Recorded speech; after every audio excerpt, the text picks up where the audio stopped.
All right. This is Alan Brinkley, The Unfinished Nation, Chapter 29, The Crisis of Authority. Quick note, if you are using an earlier edition of the book, either the 8th edition or before that, this will appear as Chapter 30. Also, if you're using an older edition of the book, I would say in this chapter there are a few of the section titles that are a little bit different, but the content of the chapter primarily remains the same. So, chapter 29 opens up with a section on the youth culture and introducing this idea, the new left. Now, the new left is, we might say, the new values, we'll say represented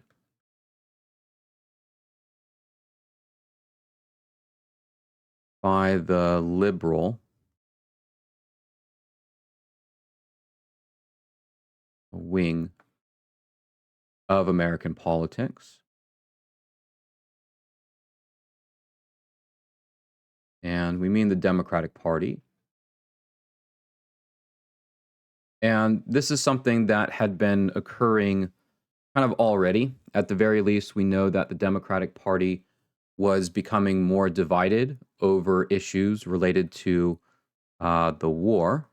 Remember the Democrats, or we'll say let's put it this way actually, the quote unquote old left. Now, there isn't really a term used to describe the old left, but if we want to understand the new left, we could first kind of point out what the old left stood for. And the old left would have primarily been the left under FDR, for example. This was focusing mostly on workers' rights. Think the Wagner Act. The old left also was okay with segregation. At least the old Democratic Party was. And mostly, when it came to overseas wars, were more or less willing to accept that. The new left has a different set of values, and it's eventually the new left that kind of takes control of the Democratic Party as, those in favor of segregation, those who supported the Vietnam War will leave the party. So we're talking about a politics that support things like civil rights. Included in that are things like free speech.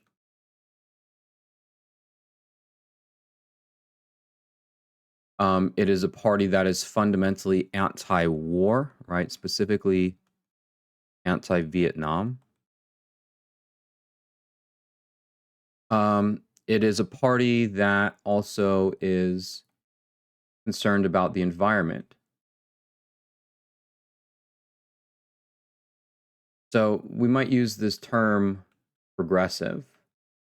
We talked about earlier progressive presidents and the progressive movement in the early 1900s, but this is kind of a realigning of politics. And it gives us, in some sense, to a certain degree, the sort of political orientation of the country from about, I don't know, 1968. That's kind of when the Democratic National Convention imploded, until at the very least 2016. And in some ways, the presidency of Donald Trump kind of challenged the conventional conservative progressive split. So the new left kind of has different sort of values, anti-war, pro-civil rights, pro-environment, kind of those things. The most prominent organization of the New Left, or at least the most visible one, was an organization called the SDS, the Students for a Democratic Society. We'll just call this the most prominent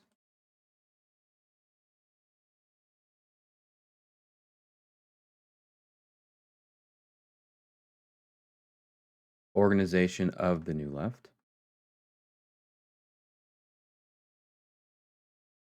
And like the section title suggests, this is a movement primarily, I think SDS was actually at the University of Michigan, but this is mostly a movement that is popular amongst the college students, right? You find really kind of new left ideas coming out of a younger generation in college. So we'll say anti-Vietnam, held by primarily college students. And all throughout the 1960s and really kind of into the 1970s, there will be several clashes between anti war protesters and police, clashes on universities that occur. Some of them do turn out, violent, arson, stuff like that. But a lot of activity, at least activism, when it comes to especially anti-Vietnam War, but other kind of ideas of the new left. Opposition to the draft was also a big part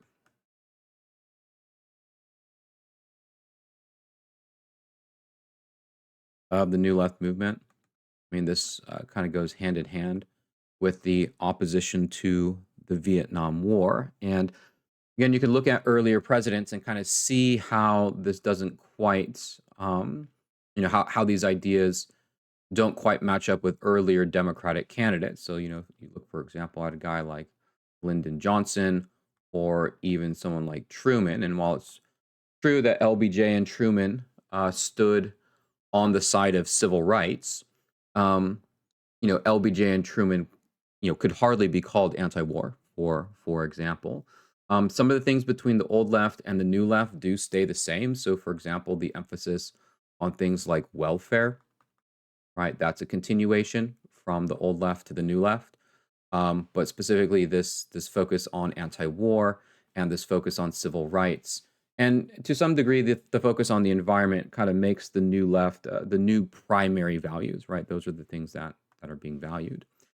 And sort of this new change in politics, or this new shifting of values in politics, is also coinciding with a larger shift in the culture, and that is the popularity of a counterculture movement. And really, we can kind of focus on, or we can kind of emphasize the counterculture as being a revolt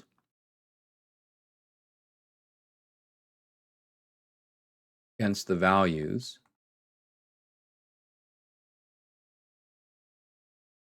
of the 1950s. Right. This is a kind of coincides with what we discussed earlier about youth rebellion. In fact, kind of a slogan that you can use for the counterculture movement is sex, drugs, and rock and roll.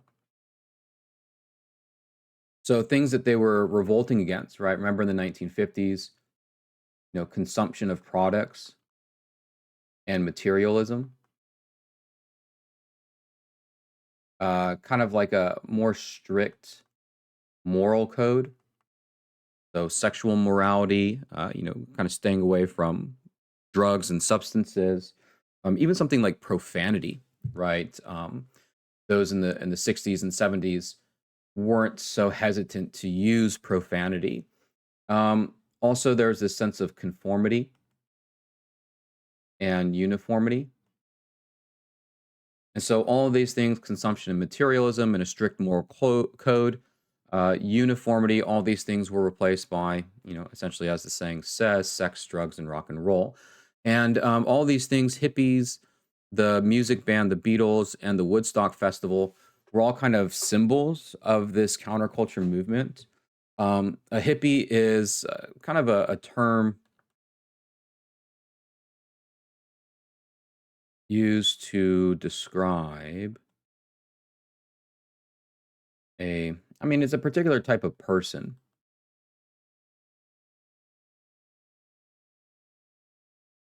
who, I don't know, values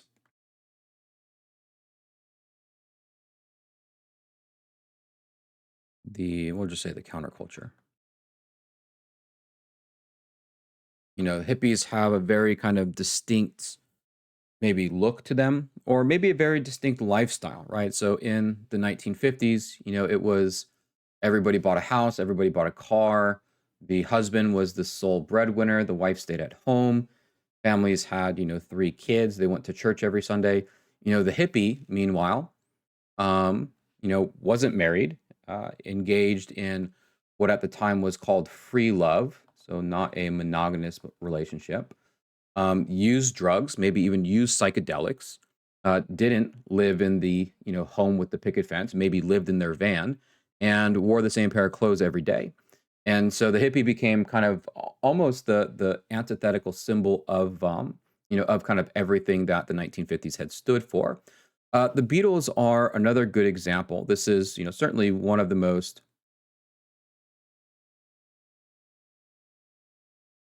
popular, we'll say, bands in the U.S. And when they arrived in the 1950s, the Beatles very much embodied kind of a lot of what was portrayed culturally in the United States. But as they moved into the 1960s and 1970s, they started to adopt kind of more of the tropes that were associated with the counterculture movement. So they're typically, we could look at the Beatles and kind of the way that they dressed and the lyrics to their songs and see how they evolved from kind of the family friendly, although they weren't family friendly back in those days. By today's standards, they were, um, into kind of, drug use and,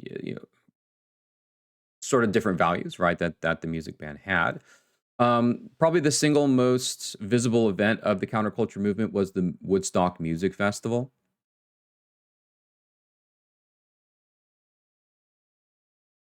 in 1969 in New York. And we could say, 400,000 people came out to celebrate the counterculture.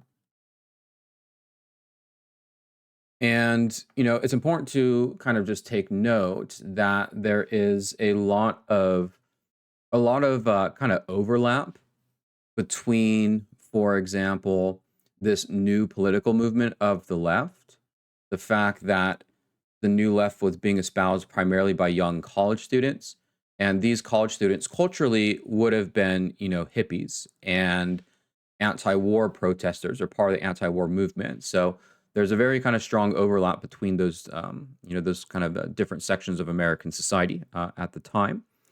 Now, as far as other social movements go during the 60s and 70s, there is really kind of a flowering of activism based off of identity. And one way that we might be able to understand this is that, earlier it was the civil rights movement that was really kind of front and center from 1954 until 1965.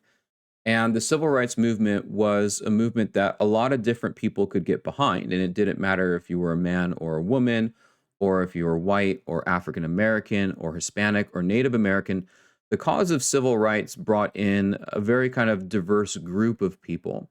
But when the civil rights movement was over, activism kind of fractured, and it fractured into different identity groups. And so we had, after the civil rights movement, we talked about this last chapter, we had movements like Black Power. We had movements like, what was the other one that I was just gonna say? Oh, Martin Luther King's campaign on poverty. All right, so poverty became the focus, and um, and this will continue with activism like Native American activism, the second women's movement, and Latino activism, and gay rights. And in some ways, kind of all of these things are almost kind of outgrowths of the civil rights movement. Not exactly, but it's helpful in kind of understanding it in this way, in terms of like chronological order, that because the civil rights movement, the sort of, the cogs of social activism began to, turn. And then after the movement, had accomplished its goal of the Voting Rights Act and the Civil Rights Act, then people who had been part of the civil rights movement kind of took up individual causes. Now, one thing that made the civil rights movement and the identity movements of the 60s and 70s different was some of the emphasis. So, for example, one of the kind of one of the points that we could say about the civil rights movement was that there was sort of more of an emphasis on unity, right? Think about Martin Luther King's "I Have a Dream" speech about how white and black children can play together and sort of thrive with each other. The identity movements of the 1960s and 1970s focus more on kind of distinctiveness.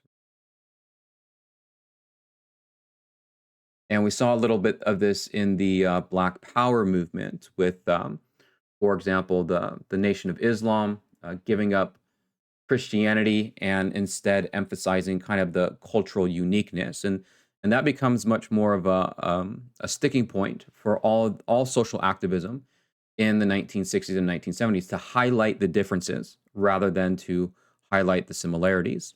So, as far as these movements go, let's talk about a few of them here. So, the first one we'll talk about is Native American activism, and it's been a while since we've mentioned the status of Native Americans in in the United States. But recall that earlier we talked about the quote unquote Indian New Deal under Franklin Roosevelt. And this was, in some ways, you could say this was one of the few positive things that come out of the federal government as far as the status of Native Americans go, especially considering kind of what had happened during the Gilded Age with, laws like the Dawes Act and events like Wounded Knee. Um, throughout the war years and throughout the 1950s, the United States adopted a policy known as termination. And termination essentially was a policy that, we'll say, turned reservations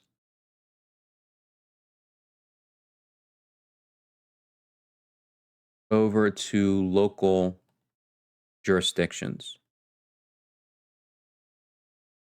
This was essentially an assimilationist policy. Again, if we want to think about the different social movements, this would have been more in line with like what a civil rights advocate might support. Um, and the idea was to kind of erase the line between reservation and state or reservation and county, whatever one is talking about. Termination policy was described in your textbook, nothing short of a disaster. And so groups and organizations like the National Congress of American Indians, which was founded in 1944 after World War II, this really served as a vehicle of activism.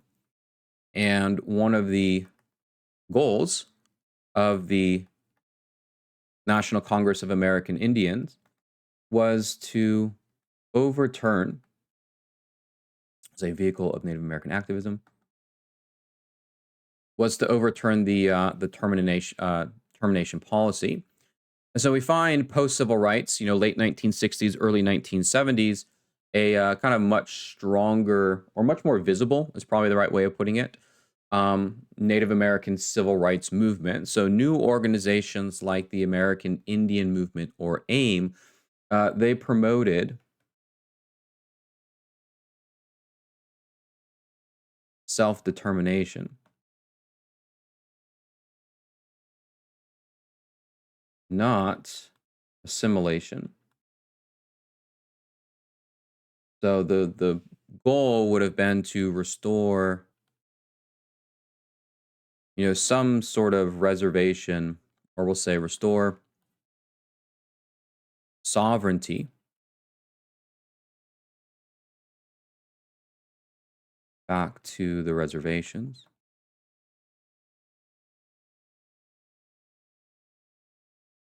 And, due in part to some of the activism, Congress did pass a law in 1968 that did reverse, or at least reverse to a certain degree, some of the earlier policies, reverse termination. So the Indian Civil Rights Act was passed in 1968, and it did two things. It offered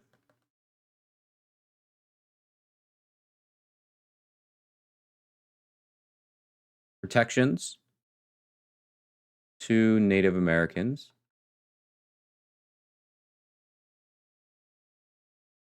by the Bill of Rights.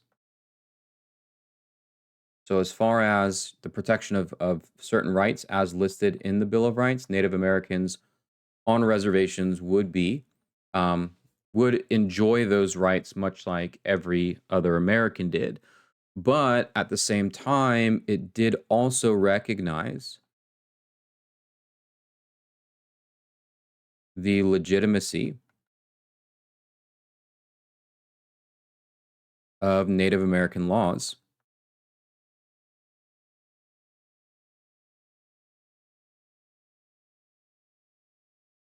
on reservations.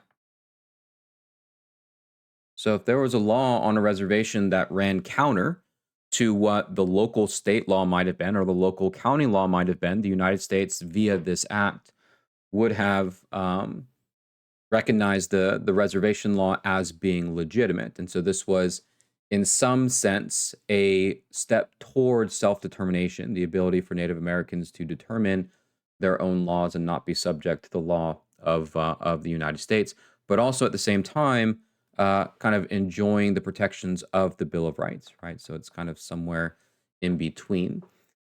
Probably one of the most visible and recognizable signs of Native American activism in the 60s and 70s was the occupation of Alcatraz Island.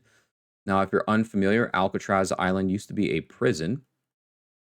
It's actually not only a prison, but it's an island. I think that's right. It's out there in San Francisco Bay, or at least somewhere out there. And it had become a prison in the 1930s and 40s. It had become abandoned.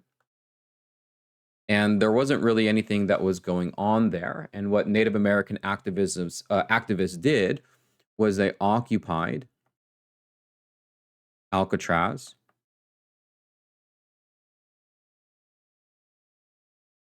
as a, I guess we could say, symbol of reclaiming stolen land. And you can see an image here saying welcome. Instead of United States property, it says United Indian property, and it says Indian land. And this was, something that Americans could see on their television and kind of see the way in which, activism was being portrayed to the broader American public. Now, in addition to Native American activism, there's also an increase in Latino activism.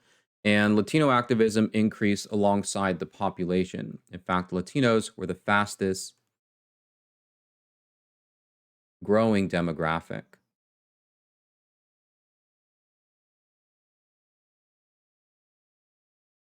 And when we think about Latino activism, we can kind of think about different groups or different constituencies depending on what part of the country one is referring to. So, for example, Mexicans in Los Angeles, it can refer to Puerto Ricans, where there's a significant Puerto Rican population in New York, or Cubans in Florida. And as far as Latino activism goes, probably the most visible activist was Cesar Chavez, who you see pictured here and also here alongside Robert Kennedy.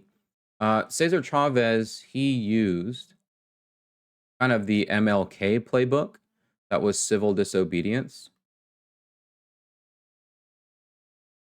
So not as, his strategy, and there certainly were wings of Latino activism that took a more militant approach, like the, Black Panthers or those who occupied Alcatraz Island. But Cesar Chavez, kind of the most visible one, he used the same playbook as Martin Luther King Jr., civil disobedience, nonviolence, to organize farm workers. And what Chavez wanted to do was he wanted to create a union for predominantly, Mexican farm workers, but, I also understand that there were some Filipino farm workers and other minorities represented, but primarily Latino farm workers, and he successfully did that. This was the successful unionization of, we'll say mostly,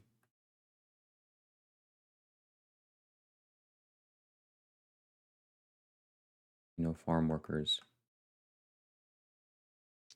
And, after creating the United Farm Workers and creating a union, then, steps could be made for things like, better pay and safer conditions and everything else. Additionally, it's also the 60s and 70s that sees the really what's considered the beginning of the gay rights movement, or as your textbook describes it, as gay liberation. Now, gay rights is a little bit different than, for example, Native American activism or Black Power, in the sense that one could be, as they said at the time, in the closet about their sexual orientation,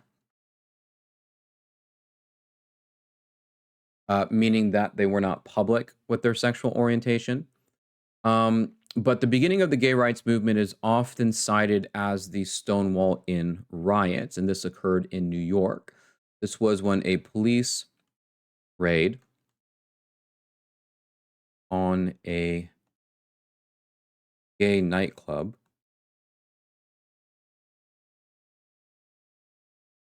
we'll say was met when the patrons fought back. And again, mostly we consider this the start of the gay rights movement. So, for example, before the 1960s, homosexuality was criminalized in many places. Cross dressing was criminalized in many places. And so it wouldn't have been uncommon for police to go into what were kind of, unofficially recognized as various, gay or homosexual hangouts. And so when the police raided the Stonewall Inn, that was more or less business as usual, kind of common for the era. But what wasn't usual was when the patrons fought back against them. And after that, it kind of sparked a much larger movement about being more open about one's sexual orientation. The thrust of the gay rights movement, at least early on, was to quote unquote come out, and that was to encourage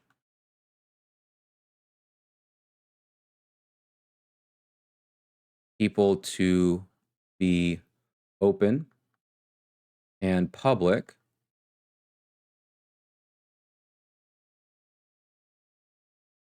about their sexual orientation.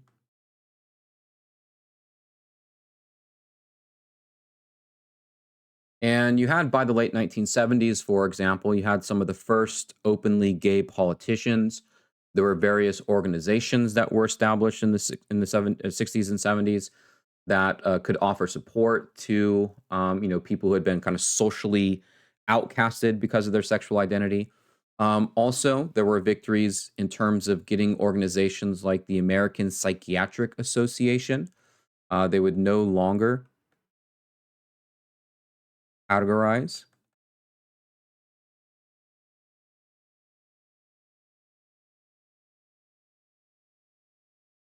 homosexuality as a mental illness.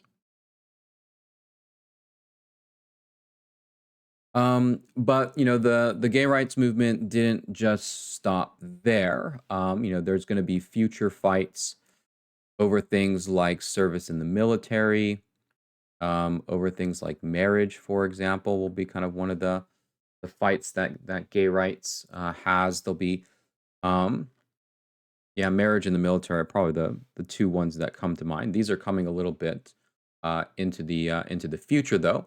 But at least early on, a lot of emphasis was placed first on this notion of coming out. Now, of all the identity or minority movements of the 60s and 70s, maybe the most impactful one, or maybe the most recognizable one, was the feminist movement, sometimes also referred to as the second women's movement. Now, I think your textbook doesn't sort of like that terminology. Conventionally, feminism or the women's movement has been understood to be in waves. So, for example, we might talk about um, first wave feminism as being the battle for suffrage, right, or the right to vote, which, 1848 when Seneca Falls happened until 1920 when the 19th Amendment granted federal women's suffrage. And then once women's suffrage was granted, kind of emphasis went to other things. There were some people who continued to push for things like gender equality. Others wanted to get women out to vote to like help them register to vote. Some took up the cause of civil rights, but the women's movement, in essence, sort of fractured. The second wave is the one that comes here. And this is not over suffrage or the right to vote. This is mostly over things like education, jobs, and kind of culture. Culture becomes a big part of this. And I don't recall exactly the year, um, say 1960s until the 1980s. And we'll talk in a later chapter what brings the second wave of feminism or the second movement to a conclusion. But I think your textbook, I don't think especially sort of likes this framing, although it's a little bit more conventional. I think the point that your textbook says is that the feminist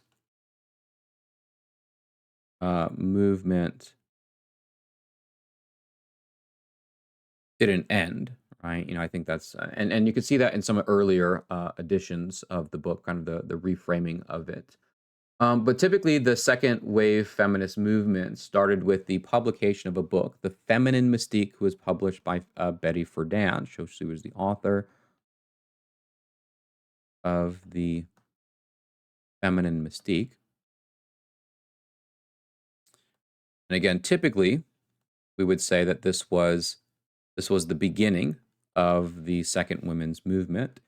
And what the Feminine Mystique outlined was, one, it outlined this idea that women, and especially of the middle class, were experiencing or had, the affluent life. They had the husband, the children, and in some sense, they had the money, right? But even with all of the affluent lifestyle of the 1950s, the feminine mystique identified, there's still sort of this empty, say, women had the affluent life, husband, children, money, but there was this emptiness, right? And Betty Friedan said that millions of women across the country were experiencing this. She identified it as the problem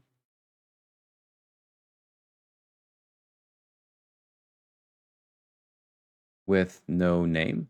The problem with no name. And, you could say that, yes, for all the affluence of the 1950s, that for the most part, women in American society, they had kind of been forced into this conformity, right? Conformity is a very big theme of the 1950s, kind of act in the same way that everybody else does.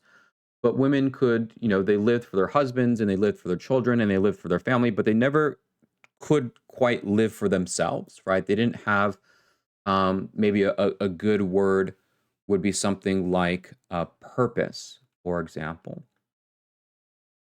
And so they couldn't live for themselves. And a big part of this movement is really kind of challenging this sort of affluent lifestyle, right? It's looking at kind of the stereotypical 1950s family and advocating for more independence. And so when the women's movement got underway, there were several accomplishments that women could point to that help to even the balance, we might say, between men and women in terms of these things: education, jobs, culture, stuff like that.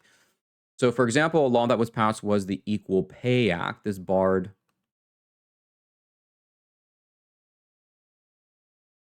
paying women less than men for the same job. And this point about equal pay is important because the 1950s lifestyle of a male breadwinner, that sounds great, and especially in recent times, we might be nostalgic of an era for when one single income can support an entire family.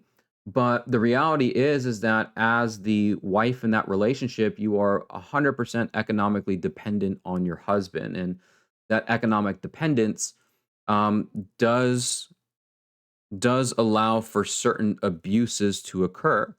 Whereas if women are able to obtain financial independence, that is a way to more than just like make money, but it's a way to even out the dynamic between men and women and the types of control and abuse that could potentially happen in relationships. So that was more than that's kind of one thing to consider about this point about equal access to jobs and finances and stuff like that.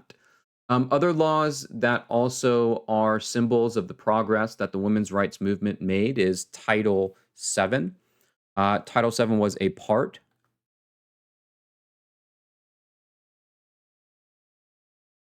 of the Civil Rights Act of 1964 that included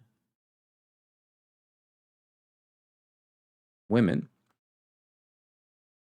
along with, I mean, other minorities, but primarily the Civil Rights Act was about the civil rights of African Americans. So women would be guaranteed all of the same protections against segregation or discrimination that African Americans were. So this was part of the broader civil rights movement. We didn't mention it at the time, but now we're going to mention it here.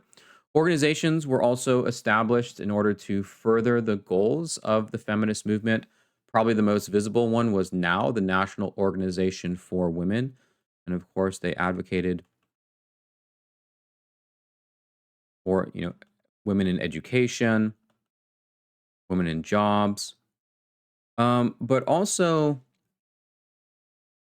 to what we might say tear down. I don't think they would have any issue with that terminology. Um, Really, female stereotypes. The idea. I mean, kind of in the most simplistic form, kind of the idea that pink is a girl's color and blue is a boy's color, and kind of the way in which women were constantly portrayed in the media as sort of objects. One of the most visible um, protests of the second women's movement was the protest at the American Beauty pageant. Saying, look, that women are just as valid, even if they don't kind of adhere to all of the beauty standards of the day. Um, you know, Episodes or incidents like bra burning, for example, became some of these things become kind of stereotypes of the women's movement itself, which kind of the irony there. But these were also kind of in addition to the education, the jobs, the financial independence, the um, kind of evening up of the relationship dynamics between husbands and wives, trying to even that out. It was also about kind of breaking down the stereotypes, right? The way that women were culturally portrayed. Now, there continued to be achievements, or as your textbook says, expanding achievements into the 1970s. Other things that we can point to in terms of the progress that the feminist movement made included Title IX. Title IX banned gender discrimination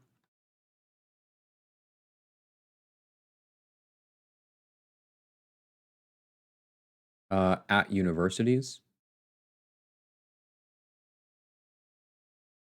Essentially, what Title IX said was that if a university receives money from the federal government, they have to spend an equal number of money on the men as they do the women, right? They can't just take money from the federal government, spend it all on the men, and don't leave enough for women. And really, kind of the most visible impact that Title IX had was that this was the rise. of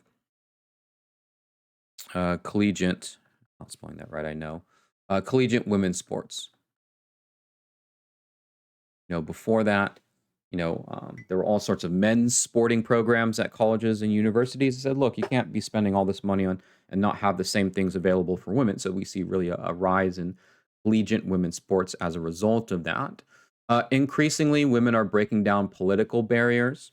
Women are being elected, and there had been some women elected to the Congress, in much earlier times, since suffrage. And I think there's actually a congresswoman even before 1920 when women's suffrage existed. But other kind of political achievements to, positions in higher office. So, for example,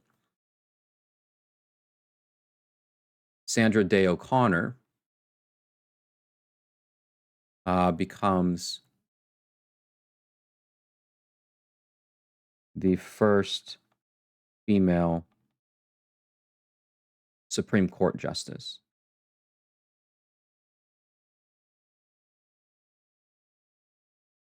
And, we've seen Congress, we've seen the Senate, we've seen mayors. Kind of the only office that has not been filled by a woman yet has been the presidency. But from the 60s and 70s onwards, a lot of these political positions that women had never inhabited before, like Supreme Court justices, those barriers are being broken down. Now, the extent of the women's rights movement of the 60s and 70s, or the feminist movement, kind of reaches its peak with a proposed amendment to the Constitution, the Equal Rights Amendment. And if we think about kind of earlier times, especially in the post-Civil War period, but even if we point back to the first women's movement, that suffrage required an amendment to the Constitution, right? The 19th Amendment, which was for women's suffrage. And so, whereas the 19th Amendment became the cause of the first feminist movement, the ERA in some ways became the cause of the second movement. And this would more or less just enshrine, I don't know if enshrine is the proper word here, but when you make an amendment, it's more than a law.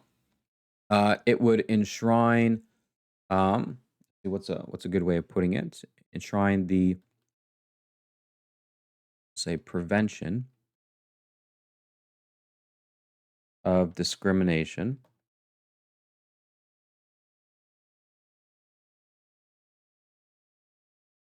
based on sex in the Constitution.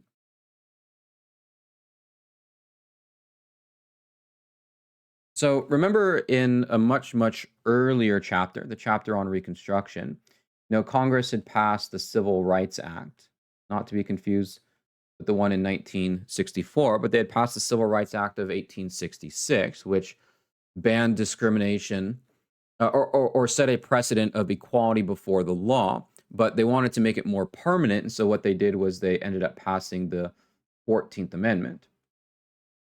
I see. Which effectively did the same thing, but an amendment is much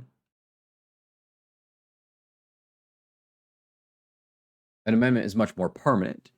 And so the Equal Rights Amendment was kind of the same thing, right? This was something that was more or less already the law of the land in sort of the Civil Rights Act of 1964, but it wanted to make it more permanent, right, in the Constitution. It needs, or what an amendment needs in order to pass, it needs 66% of Congress, and it needs 75% of states. And what had happened was that it got through Congress rather quickly. And I want to say of the 75% of states that were needed, that maybe it had something like, it's going to get confusing because it's, with statistics here, but, it had most of the states, right? That maybe like 60% of states had agreed to it, but there were still a couple of states that wouldn't ratify the ERA. And eventually what happened was that the ERA expired and was never ratified. think this happened in the early 1980s. So when we think about, if we accept, which again, your textbook or at least newer editions of the textbook don't quite frame it this way, but if we accept this idea of feminist movements coming in waves, if the first one was marked by the passage of the 19th Amendment in 1920, we typically would say that the second wave feminist movement, ending in the 1980s, that was when the ERA essentially died, right? It did not get passed. And when it didn't get passed, that was kind of the extent of the movement. Now, coming out of the second women's movement is what probably becomes one of the most debated contemporary issues, and that is the issue of abortion. A Supreme Court decision in the 1970s, I want to say this was 1973, of Roe versus Wade made abortion. If you're not familiar, abortion is the ability to terminate a pregnancy legal in all states. And probably out of everything from the women's rights movement, this might have been kind of the one issue that Americans fought over the most bitterly. In fact, Roe versus Wade has been recently overturned, essentially allowing for states to make their own abortion laws. So if a state wants to ban abortion, they can do that now. But from 1973 till, I don't know, 2022, whenever they made that decision, abortion was protected in all U.S. states, and that was, for those advocating women's rights.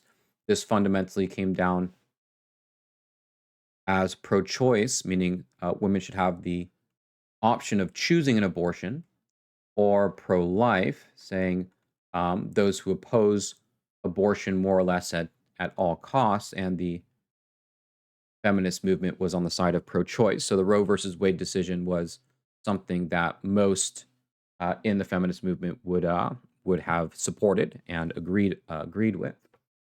So once again, we have sort of a sense or an idea of the ways in which social activism kind of manifested itself in the 60s and the 70s. So know a little bit about each one: Native American activism, second women's movement, Latino activism, and gay rights.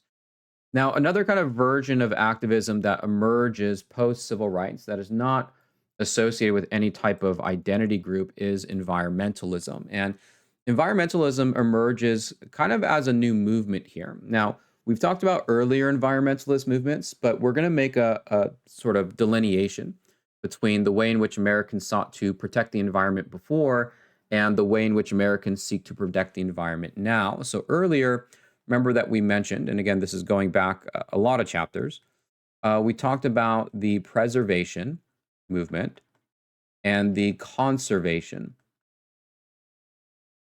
movement. And in some sense, those are environmentalist movements, but environmentalism as a social movement is much more of a 1960s, 1970s sort of thing.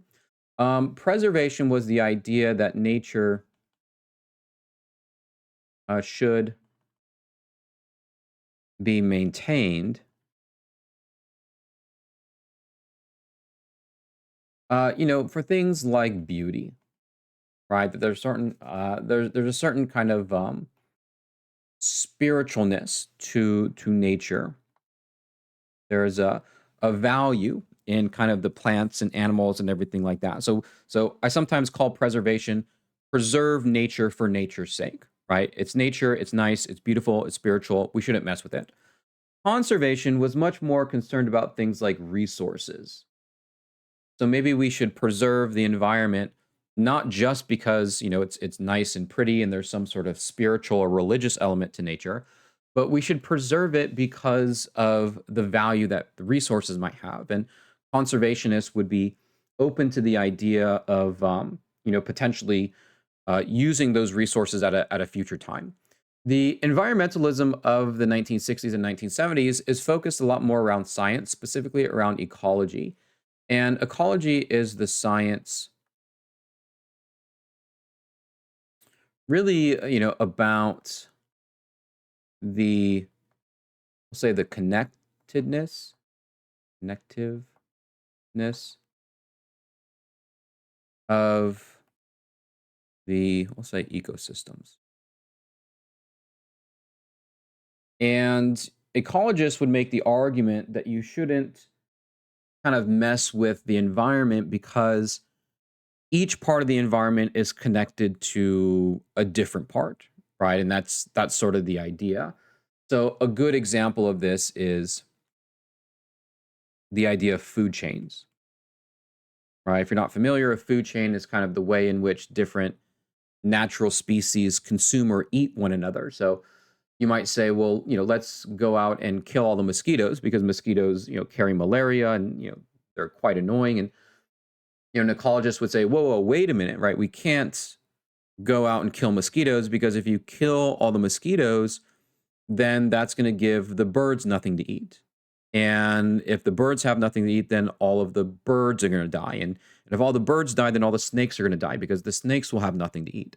And if all the snakes die, then, they're not going to be able to catch the rats and we're going to be overflowed with rodents. So it may seem like you're only trying to kill mosquitoes, but what you're going to end up causing because the environment is all connected together. And again, we have the science behind this. Killing all the mosquitoes will lead to a giant rat infestation. So we need to kind of maintain the environment in sort of its natural kind of like equilibrium. And that became much more of the thrust of why we ought to preserve the environment in the 60s and 70s, as opposed to just these things, although preservationists and conservationists still exist, right? The science of ecology was motivating. And so Americans began to, advocate for environmentalist policies a lot more. Again, it was a lot more visible. There were, for example, first ladies that took up the cause of environmentalism.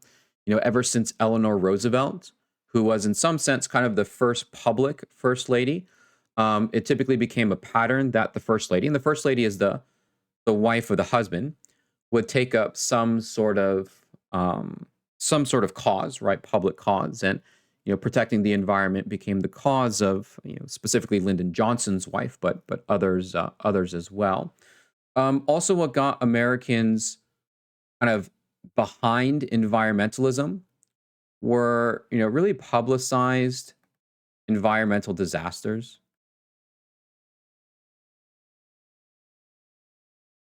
As the news reported on things like, oil spills, more Americans just became kind of informed about it and, wanted to push for various environmental protections. So, there were all sorts of other, organizations also advocated for environmentalism, et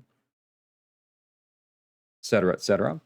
As far as, kind of official government policy goes, there are a couple of things that we can kind of point to measure the emphasis, the new emphasis that's being played on the environment. The celebration of Earth Day, for example, right? The first Earth Day, I think, what is it, April 1st? I don't know, was celebrated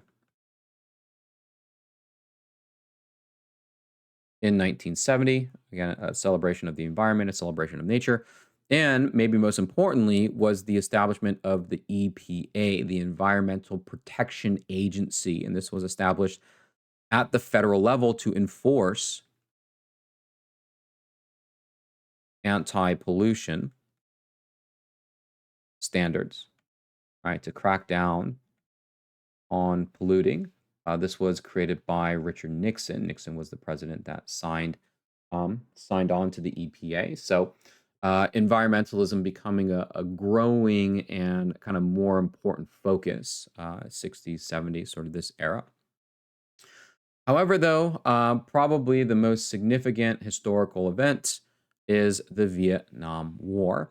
Now, remember where we last left off, last chapter, as far as the Vietnam War goes. It came down to the crucial year of 1968.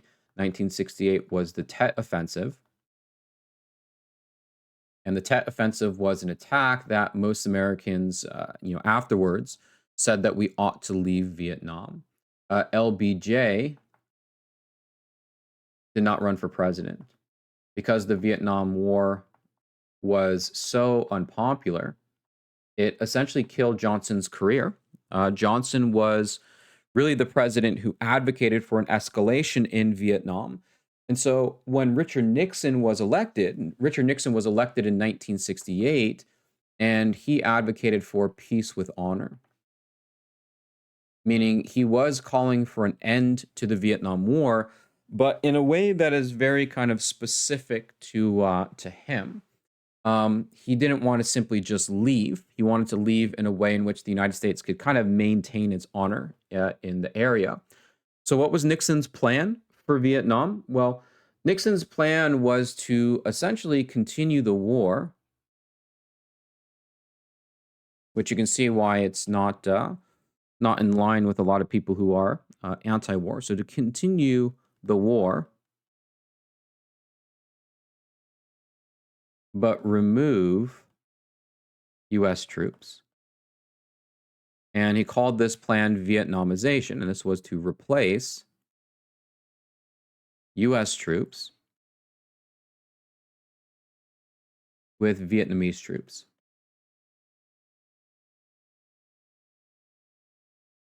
But continue things like bombing missions. So when Nixon called for an end to the war, or Nixon's version of ending the Vietnam War, was actually not ending the war part. It was ending the American involvement. He wanted to get American troops out of there. And at the time, that's kind of the attitude that most Americans had, is, they still supported the idea that communism needed to be battled and needed to be maintained, but it shouldn't be American soldiers dying for the freedom of other people, right? A lot of Americans kind of had the position of, well, why don't the Vietnamese fight for themselves? Why do we have to fight for them? And that's essentially what Nixon's policy was. Now, because he was willing to continue the war, the anti-war crowd, the anti-war movement, they're not going to be supporters of Nixon, right? He's continuing the war. It's not just, it's against the conflict more broadly. Very influential in terms of Nixon's cabinet and his administration was Henry Kissinger. Henry Kissinger will call Nixon's, we'll say, special assistant of national security. And Kissinger was important in, really sort of shaped, we'll just say, U.S. foreign policy during this era. So as American troops began leaving in 1968, and after 1968, when Nixon was elected, American troops were leaving, the war itself escalated.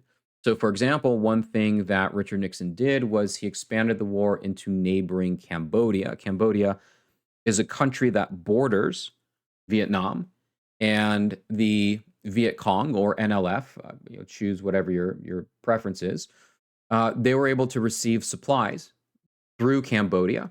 But since the war was limited to Vietnam, Americans or the United States was not able to engage in Cambodia. Nixon changed that. And we'll say that Nixon expanded the war into Cambodia. Now, some of this expansion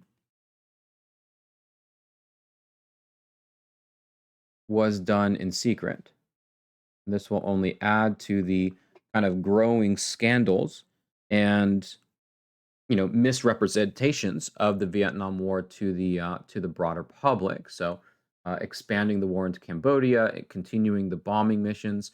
Back at home, because the war continued, and in some ways the wars actually got bigger, right, as it expanded into Cambodia. The anti-war protesters and the anti-war crowd got more vocal, and probably of all the anti-war protests, the one that perhaps is most remembered or most recognizable was what happened at Kent State University in Ohio. And this was an anti-war protest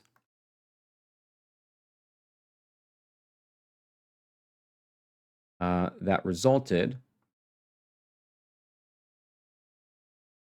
in 4 college students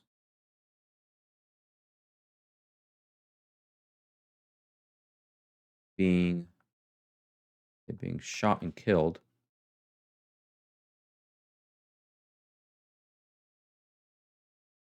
I can't remember if they were the state guard or if they were police or what kind of their official position was, but the protests at Kent State had gotten a little out of hand. I think there was a building that might have even caught on fire when the state guard came in.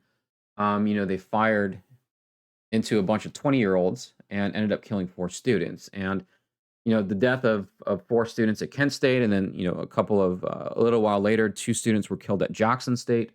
Um, this really kind of shocked Americans. It was one thing to get the unfiltered images of war from Vietnam, and we talked about this last chapter that Vietnam was the first televised war and it was uncensored, and the brutality of the war shocked American crowds. But in some sense, you expect people to be killed in war. You don't expect college students to be killed in Ohio. And if Americans were not already against the war, what happened at Kent State University and Jackson State kind of mobilized them even more.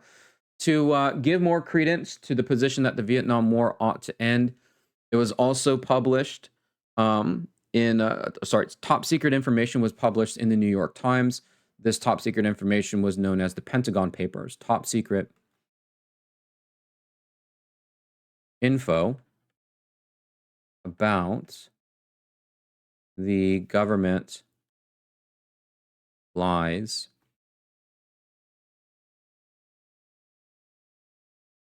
regarding the Vietnam War.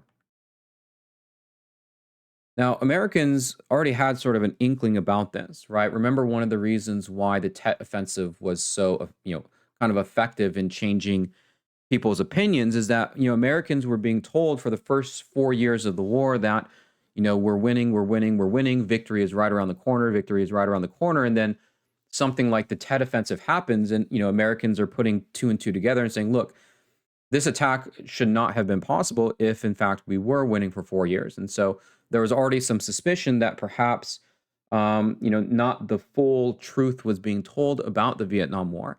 And once the New York Times published the Pentagon Papers, that only confirmed that, yes, in fact, the government was, at worst, outright lying, at best, maybe misleading or obfuscating about what exactly was going on. The individual who published the Pentagon Papers was Daniel Ellsberg. He published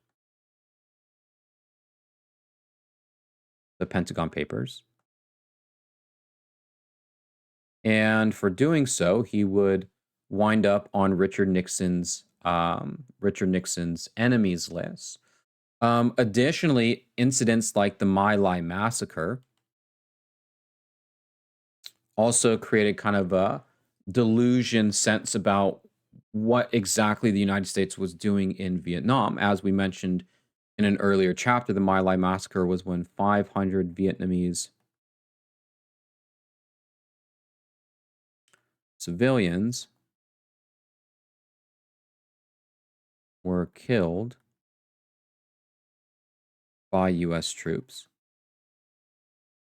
And, in addition to the brutality of the war, the massacres of civilians was also something that didn't sit well with most Americans. And so, kind of all of this anti war sentiment had been building up, despite the fact that Nixon continued escalating the war, not in terms of American troops on the ground, but still providing support, still carrying out bombing missions, expanding the war into Cambodia. And the anti-war protesters at home said, look, we don't just want Americans out of the war. We want an end to the war itself, right? The movement was an anti-Vietnam War movement, but it's also just an anti-war movement, right? More broadly.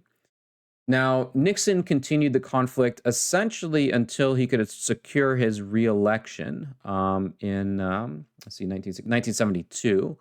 And after 1972, Nixon could once again, um, or sorry, by 1972, Nixon could then begin negotiating the end of the conflict. In fact, a ceasefire had been kind of on the negotiating table for quite some time, but one of the major conflicts in terms of the ceasefire was North Vietnamese troops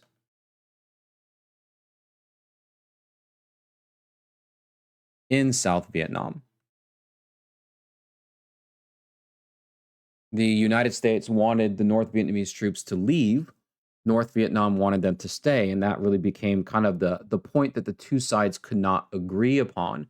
But eventually, it was the United States that that kind of gave in, we might say. In 1973, I want to say, maybe 1972. 1973, the Paris Accords were signed. This called for an immediate ceasefire. Now, at this point, most Americans had already left Vietnam. It preserved South Vietnam. And remember, in the grand scheme of things, this was the goal, right? The United States wanted to contain the spread of communism. So the fact that the Paris Peace Accords, why can't I spell this? Containment. That was a victory in the short term.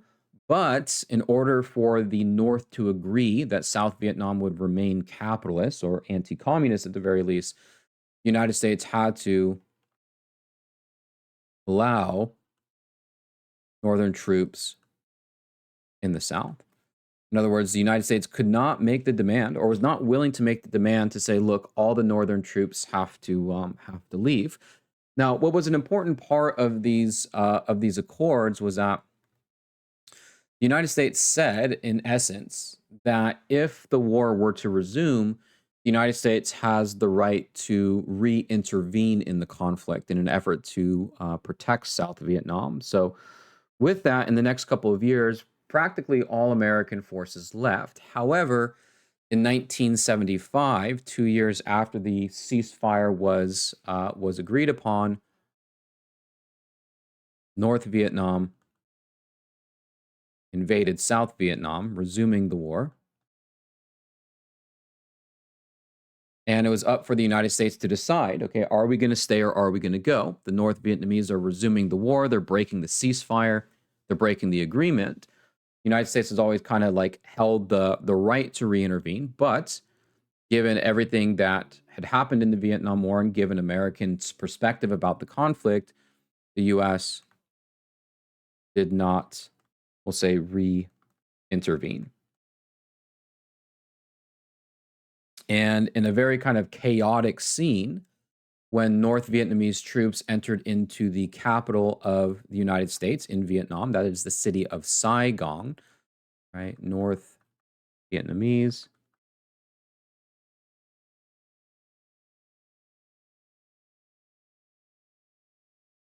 Occupied the U.S. capital in Vietnam.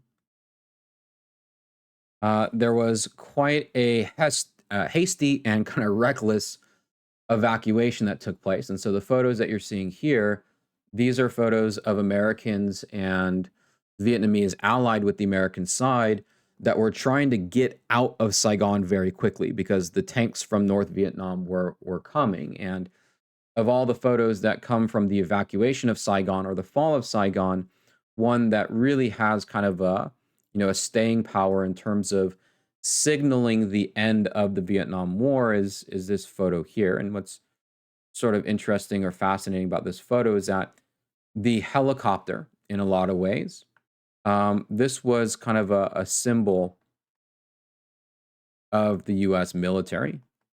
Vietnam was an area that had a lot of dense like jungle and rainforest. And so conventional planes were very difficult to land in Vietnam. And so Americans used the helicopter. And like the helicopter became one of the primary weapons because it could take off and land in just one area. It didn't need a lot of open room. But when the war resumed in 1975 and Americans finally decided, look, we're not coming back, we're leaving. When people left Saigon, they left via helicopter. But they were landing on aircraft carriers, which are, kind of like airports in the ocean. And in order to make room for helicopters that were landing, they needed to push the old helicopters in the ocean. And so you have kind of these very, very powerful images and videos of, helicopters being pushed into the water. And if there was ever a symbol that the United States was leaving Vietnam and never coming back, it was pushing helicopters in the ocean, right? That more than anything was a sign that the Vietnam War had come to a conclusion, and that was it. And so after Saigon fell, the allies of the United States could not fight the North Vietnamese without American support. Saigon itself was, we'll say, Vietnam, first of all, was unified under communism. The U.S. had failed its the goal of containment. And Saigon was renamed to Ho Chi Minh City, right? Named after the leader of the North Vietnamese. So what were the costs of Vietnam? Well, the consequences of the Vietnam War end up being pretty important here. I mean, one is just, the dollars and the life. 1.2 million soldiers died in Vietnam, Vietnamese soldiers. Of those, 58,000 were Americans. The war cost a lot of money, and it's not just the immediate cost of the war, $150 billion, but it was also the cost that would go out to veterans of the Vietnam War for decades and decades afterwards, right? The cost of taking care of those who had fought in the war was also a big part of it. Being a proxy war, Vietnam infrastructure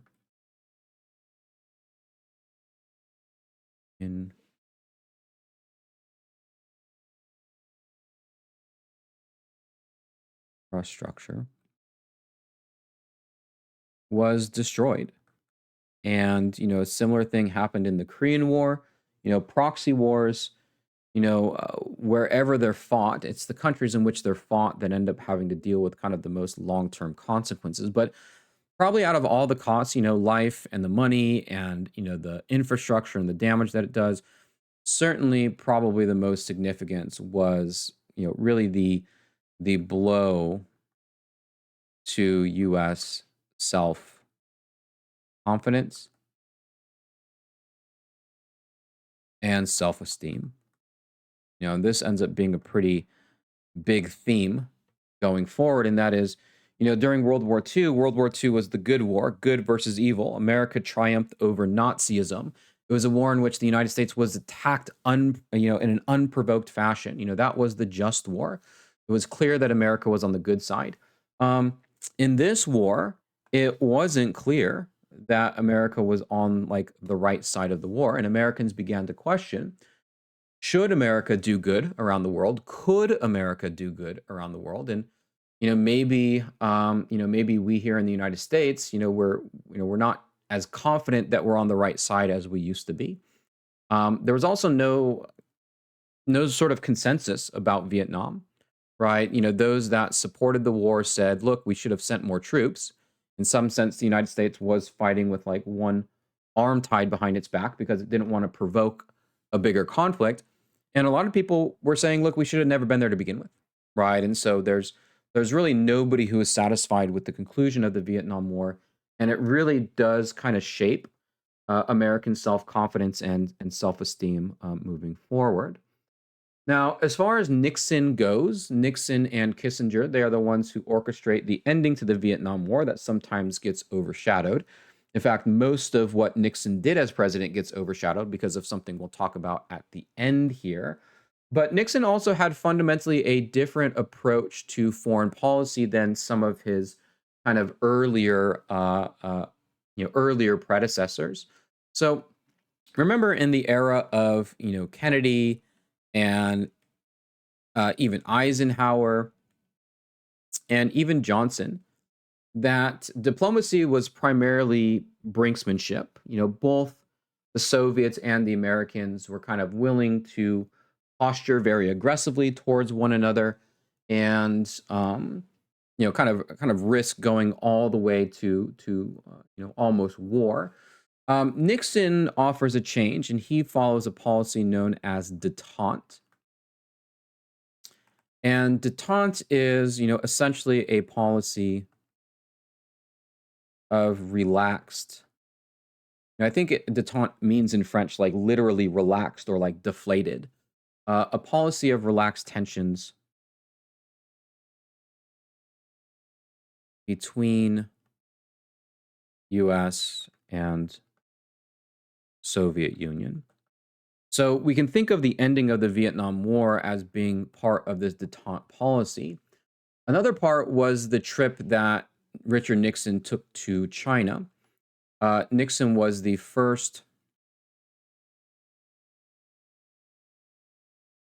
say, president or even administration, first of all, to recognize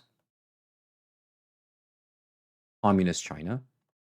Really, ever since the Chinese Civil War that ended in 1949, the United States refused to recognize communist China. By the 1970s, the writing was on the wall, right? The communist government was a legitimate government in China. And so President Nixon not only was the first president to recognize communist China, but also visited it. And, the idea of a United States president visiting a communist country, 10 years earlier during the era of McCarthy and the Red Scare, that would have been unthinkable, right? That you'd have a US president actually going to a communist country. But here Nixon was, cheersing glasses here. Here he is on the Great Wall of China.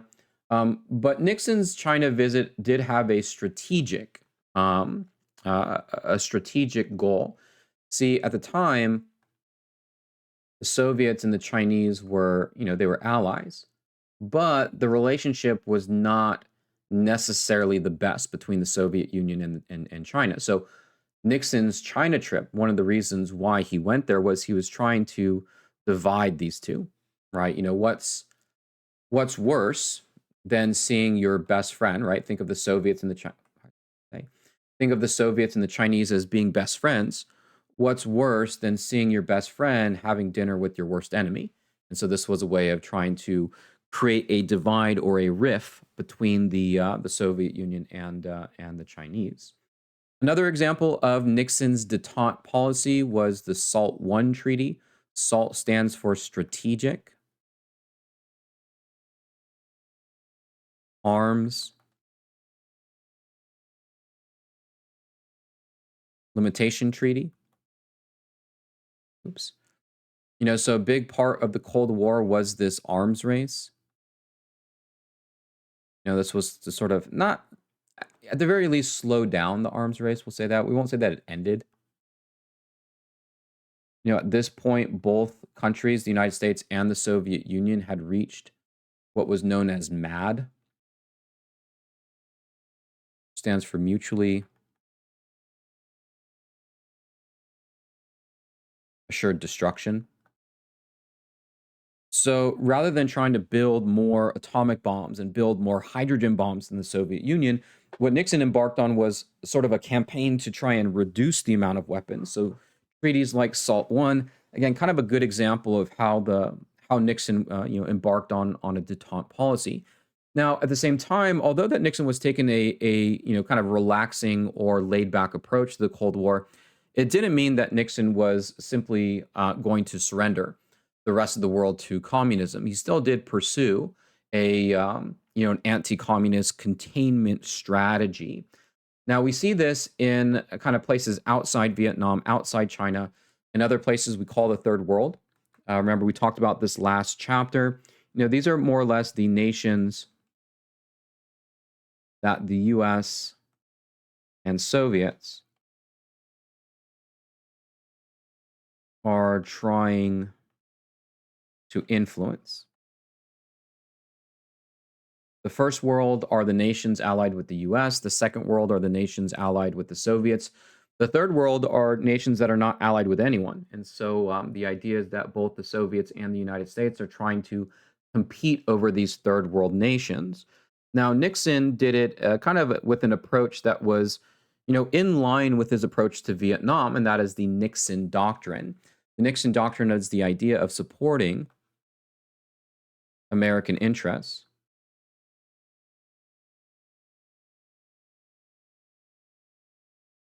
but doing it without Americans. This is in line with kind of his Vietnamization policy. And if you remember from earlier chapters, what is it, NSC 68, which pretty much said that, we can't trust people to do our fighting for us. We have to fight for it ourselves. Nixon is kind of reversing approach there, saying that we should continue to support American interests, but let's not actually do it with Americans. Let's actually support other people to further our goals. And a perfect example of this is what happened in Chile. Chile is a Latin American nation.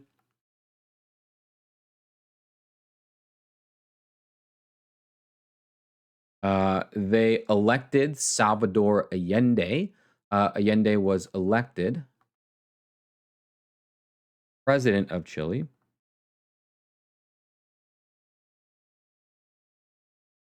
But he was too communist for the United States. And so the United States wanted to get rid of him. And so they gave support to a rival faction, Augusto Pinochet, US supported. Eventually, he and his supporters killed Allende.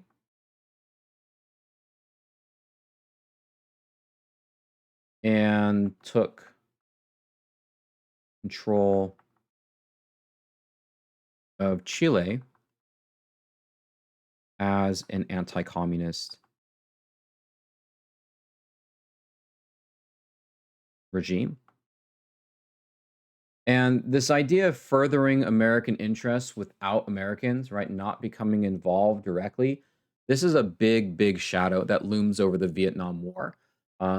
Because of the experience of Vietnam, Americans become a lot more hesitant to send in, federal forces. But, supporting American interests were still possible. Remember, we still have organizations like the CIA that can do these things, sort of in secret.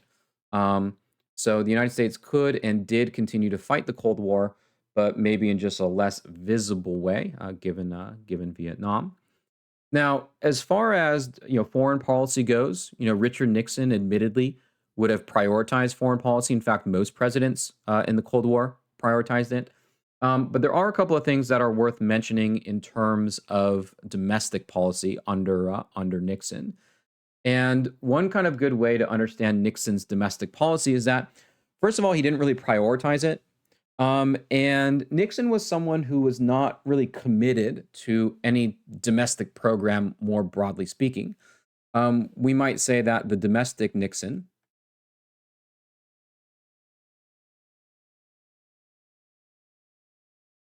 did what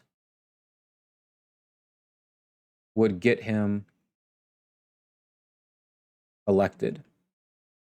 And for all the things that you can say about Richard Nixon, either the criticisms or the praises or whatever it was, Nixon was a very effective politician, right? Nixon could win elections. And in order to win elections, it required that he couldn't really, and he didn't really stand sort of committed to any kind of particular domestic policy. Nixon is a Republican, and and maybe the textbook would disagree with it, but he's not a conservative. Now, we'll talk more about the conservative movement of the 1980s. Republicans are, the political party, but conservatism is an ideology. And although there are some things that, Nixon does align with conservatives on, there are, other things in which he clearly doesn't. And so what explains that? Well, what explains it is that, he's looking primarily to get elected and really isn't committed to a domestic policy that is based, sort of solely in sort of ideas. So as far as domestic initiatives go, this is a term that we already identified, but let's just remember that most of Nixon's support comes from the silent majority. This is kind of the middle class,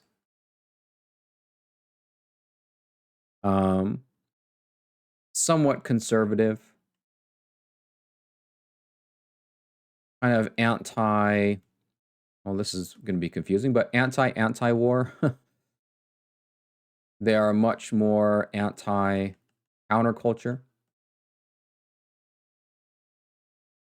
right? They're kind of the non-protesting class.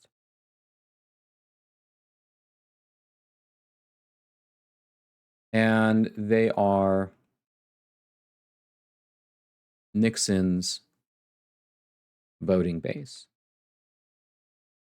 All right, they really kind of throw their support behind him. As far as Nixon's domestic accomplishments, let's go ahead and just kind of mention a few things here. One good example of the way in which Nixon's presidency, it does not quite start the beginning of the conservative era, is what happened with the court. Now, this might have been by accident, but before Richard Nixon, the court was headed by Earl Warren, and we remembered Earl Warren for being the one who ruled on Brown v. Board.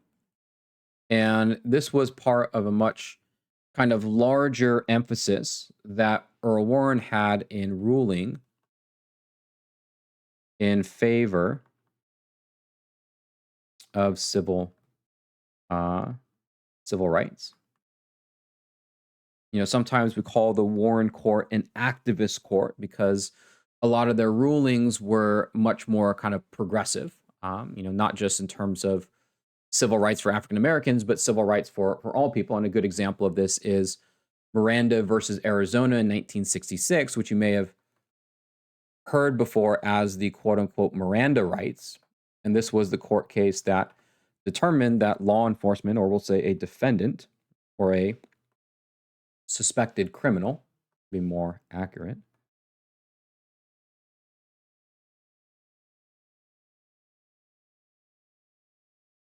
criminal must be read their rights. Right? You have the right to remain silent. You have the right to hire an attorney, right? That sort of spiel that cops are required to give every time they suspect someone of criminal behavior. That was because the Warren Court ruled that you had to do that. And you could see that was a way of ruling in favor of more rights for those who were arrested than, for example, law enforcement. So, Nixon ran as the quote unquote law and order president. He used that slogan. And Earl Warren was very much, in the Warren Court, was very much not seen as that, right? That when it came to matters of like law enforcement and criminals, that the Warren Court was much more likely to favor those who were suspected of crimes and protect their civil liberties over that of law enforcement. So the question was, what would Nixon do, right? Would he reverse the Supreme Court and kind of put in more conservative judges? And at the end of the day, although there were, Nixon did get to appoint some members of the judge, is that the court, and this is probably the main point of this section here, from the Warren Court to the Nixon Court, is that the court under Nixon continued to, what would we say, rule? We'll say in a progressive way.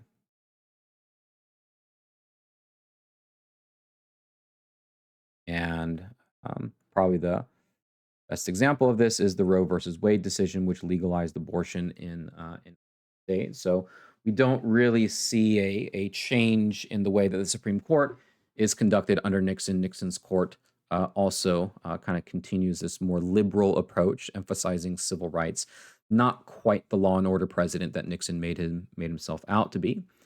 Now, by 1972, Nixon was doing pretty well in terms of the American public. American troops had left Vietnam for the most part. Nixon, going off his campaign of law and order, silent majority. Richard Nixon wins the 1972 election in a landslide. So Nixon wins re-election. Once again, we see George Wallace. Remember, George Wallace is the segregation forever candidate. He'd actually kind of backed down from his position on segregation before, but he did run in this election. Just to add this to all the other people who were assassinated, or political assassinations of the 1960s, an assassination attempt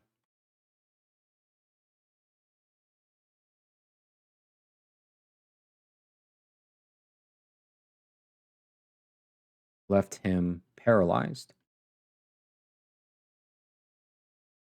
And now that I think about it, maybe I missed this in the book, or maybe I didn't, but one of the ways in which Nixon, again, when we think about Nixon as being a very effective politician, when George Wallace, the segregation forever guy, when he was an assassination attempt left him paralyzed, he had to drop out of the race, right? He had not run anymore. And in presidential elections, like going all the way back to the 1950s, so for like 16 years, there had always been a third party segregationist candidate that picked up a few states here and there, right? That, picked up Alabama, Mississippi. These were Dixiecrats that were, leaving the Democratic Party ever since Truman. Truman was one of the first presidents to advocate for civil rights. And so supporters of segregation said, look, we're not voting Democrat anymore.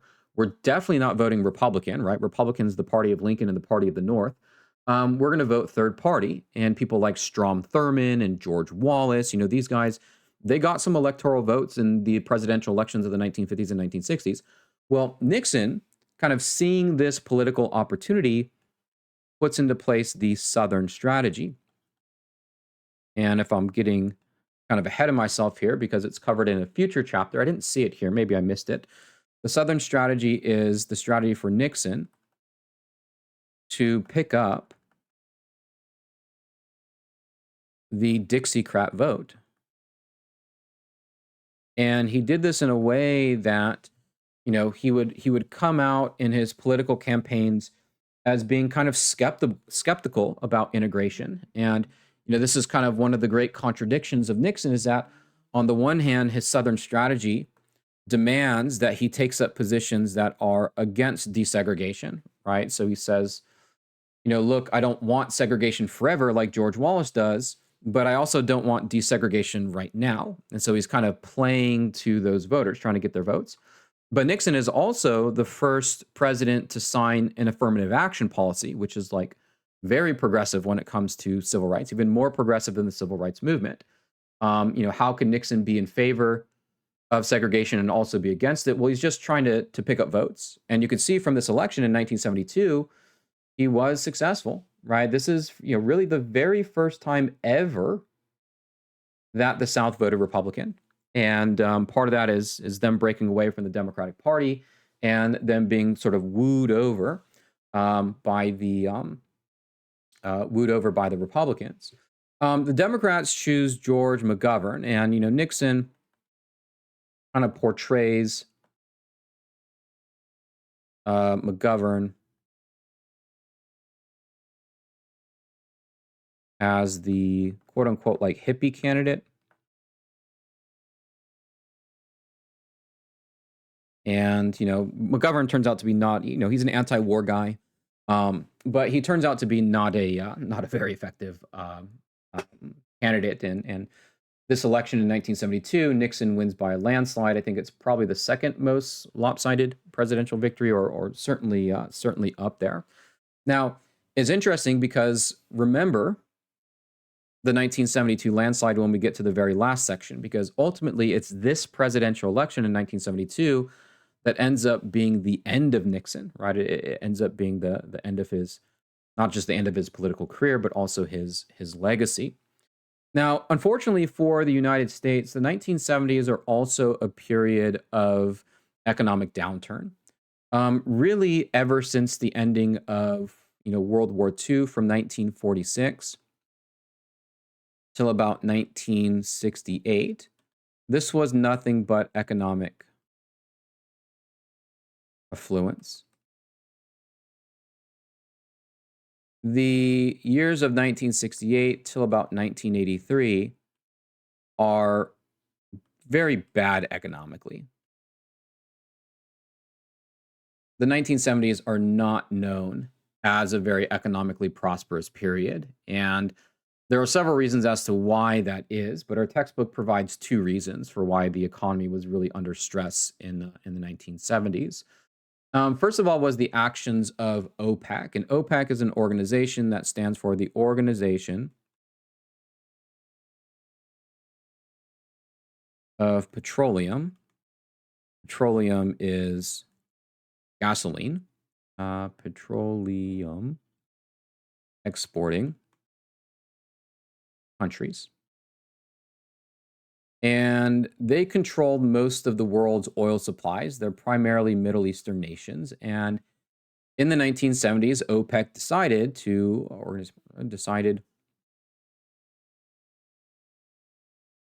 to cut off oil shipments to the US, sparking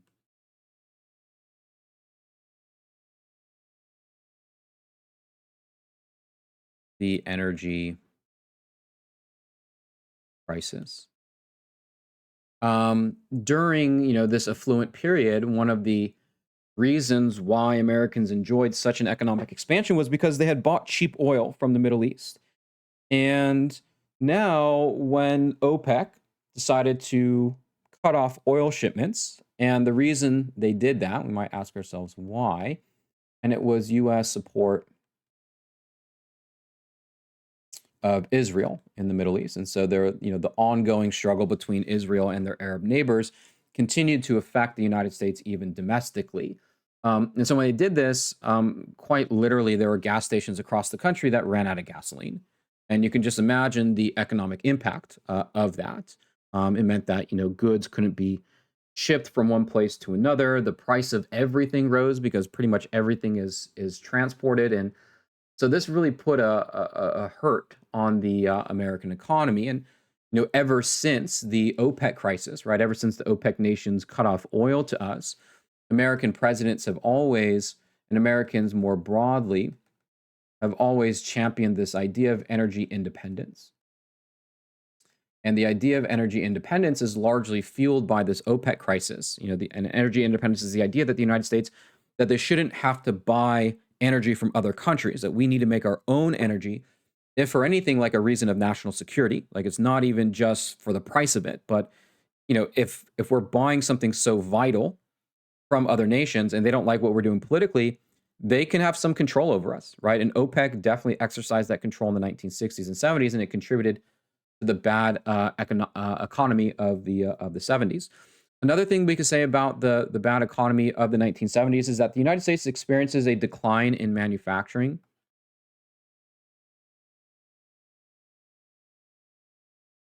And manufacturing is just making stuff. And there are a lot of reasons why this happens, but one of the major reasons is the rise of foreign competition.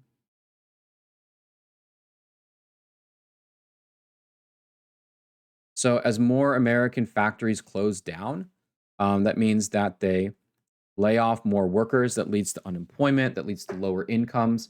And so none of these things end up being very good or very desirable. Again, there are a lot of other reasons that we can point to for the bad economy of the 1970s, but the actions of OPEC and the decline in manufacturing are two contributing factors. Now, what was Nixon's response? Well, Nixon really, he tried a lot of things. We might just say tried many things, but inflation continued to get worse.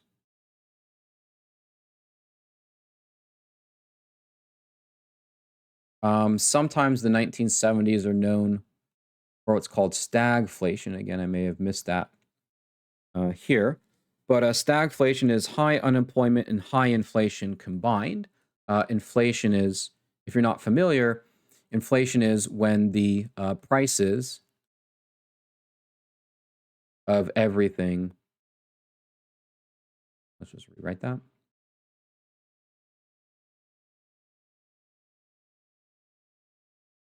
rises. It's the same thing as the value of money goes down.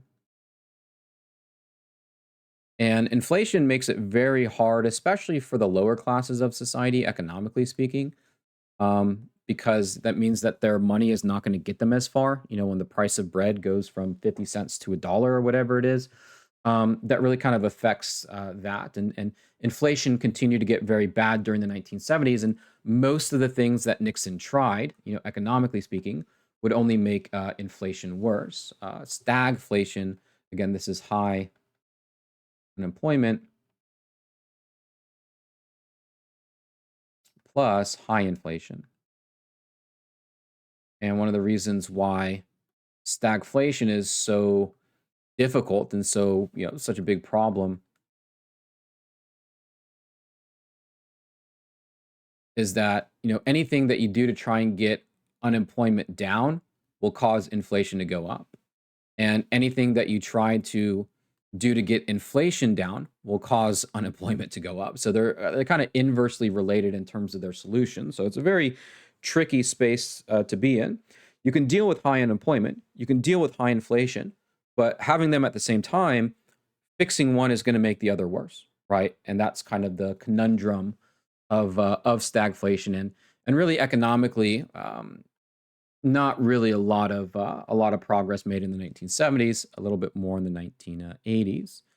Now, to conclude this chapter and to conclude the presidency of Richard Nixon, we have the Watergate Crisis. And in some sense, it's kind of easy to forget everything that Richard Nixon did because the Watergate Crisis will end up not just ending Nixon's presidency, but also really tarnishing his legacy. We forget that Nixon ended the war in Vietnam. We forget that Nixon created or opened relations with China, that he established the EPA, that he created the first affirmative action policy. All of these things are kind of swept under the rug because the one thing that sticks with Nixon's legacy is the Watergate crisis. So, what is the Watergate crisis and how did it lead to the downfall of the president? Well, the Watergate office, or what the Watergate crisis gets its name after, is the Watergate office. And the Watergate office is like a hotel slash conference building that the Democratic Party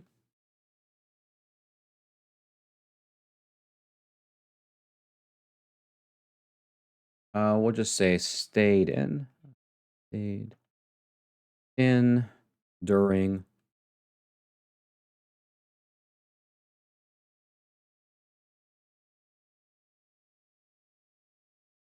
the 1972 election. All right, so this was like the headquarters for the Democratic Party. Nixon, right, in 1972, it was Nixon, the Republican, versus McGovern, the Democrat. So the Watergate crisis is related to the 1972 election, and the fact that it was such a landslide makes the Watergate crisis just even more puzzling. It was reported by the Washington Post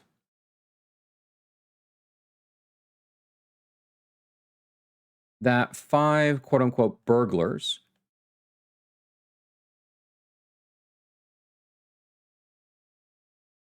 were caught breaking in to the Watergate office.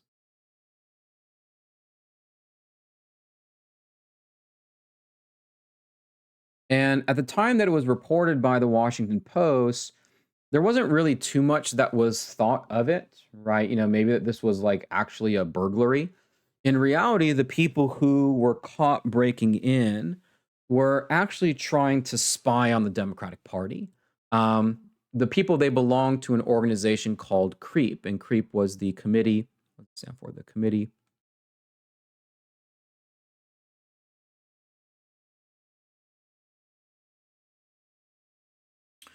was it for the re-election of the president. Right, so this was an organization that was specifically designed to help Richard Nixon get reelected, and some of the puzzle pieces from the Washington Post were starting to like come together, right? And the Washington Post was a newspaper that continued to investigate it, right? We have these 5 burglars breaking into the Democratic Party headquarters, and they also belong to this organization called CREEP, the Committee to Reelect the President. Was this break-in politically motivated? And the biggest question, and this becomes the central question, was does Nixon know? Right? That's what the big question was. Did the sitting president, Richard Nixon, order the break-in? of his political rivals. Now, as far as the Watergate scandal goes, the involvement that Richard Nixon had from simply the break in probably wasn't enough to tank his presidency. And in fact, many historians would probably say, look, if Richard Nixon just came out in the open and admitted what he knew about the break in, Americans probably would have forgiven him. But Nixon's response to this was to engage in an active cover up. And it's ultimately the cover up of the break in because they did break in order to spy, right? They were planting wires on the phones. They wanted to see what the Democrats were doing politically so that Richard Nixon could sort of counterbalance it. And again, it's all the more head scratching because Nixon won re-election in 1972 by a landslide. So it's like, why do you cheat when you're winning by so much, right? And that's kind of the thing. But Nixon ordered the cover up of the break-in, and this was the illegal cover up of the break-in. Organizations like the CIA, remember the CIA operates completely under the president. It's in the executive branch. The CIA was ordered to mess with the FBI investigation, to try and throw the FBI off track so that they couldn't trace these burglars back to Nixon.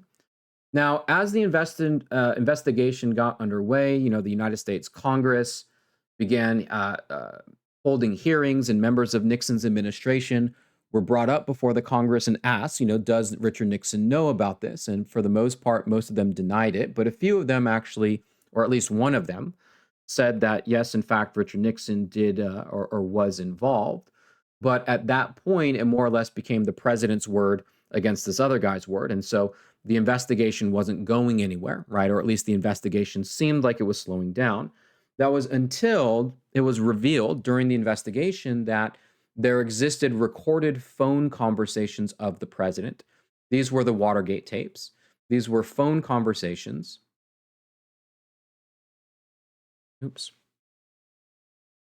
Phone conversations recorded by Nixon. And he had recorded them because he was going to write his memoirs. But all of his phone calls being recorded, this was the evidence that could prove either Nixon's guilt or his innocence. So these were phone conversations recorded by Nixon that would prove Nixon's guilt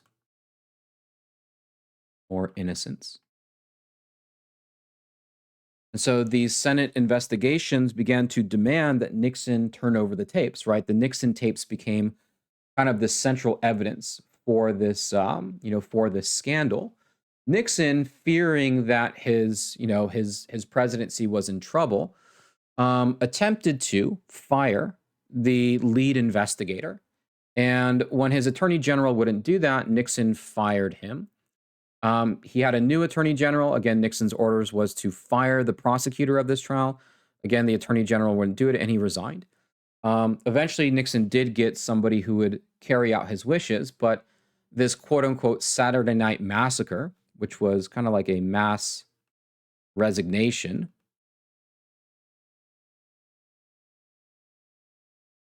in Nixon's cabinet,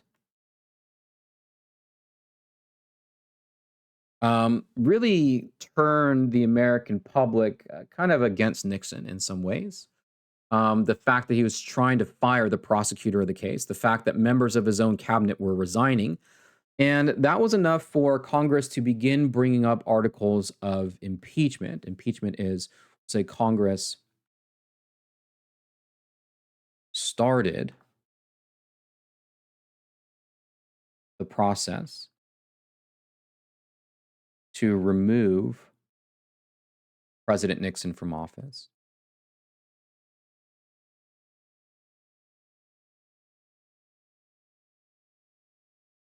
If Nixon wasn't guilty, he was sure acting like it, right? By trying to fire the prosecutor and members of his own cabinet saying, look, I'm not going to do it, and resigning instead. So Congress began to draft articles of impeachment. That is the process by which a president is removed. However, though, Richard Nixon would not be impeached. And, kind of just as a fun fact as far as presidential trivia goes, oftentimes we think that Nixon was impeached, but in fact, Nixon would resign from office before his impeachment would occur. So, with Congress demanding the Nixon tapes and Nixon refusing, Nixon used what he called executive privilege, meaning that because he was the president, he didn't have to turn over the tapes. This eventually went to the Supreme Court, and the Supreme Court weighed in the decision United States versus Richard Nixon. First, we should say that Nixon turned over edited tapes. Edited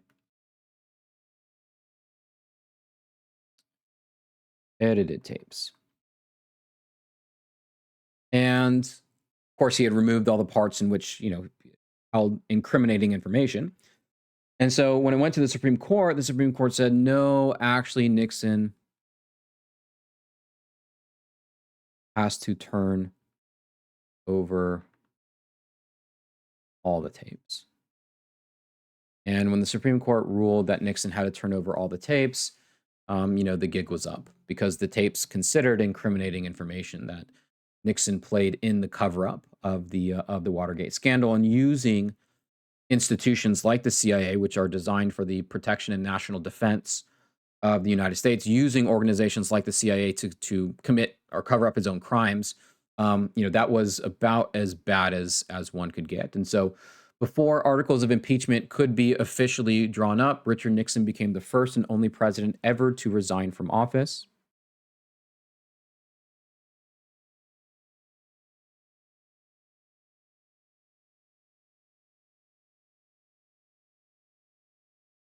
Being the first and only president to do so. And just like that, Richard Nixon's legacy and accomplishments, would and are tarnished forever.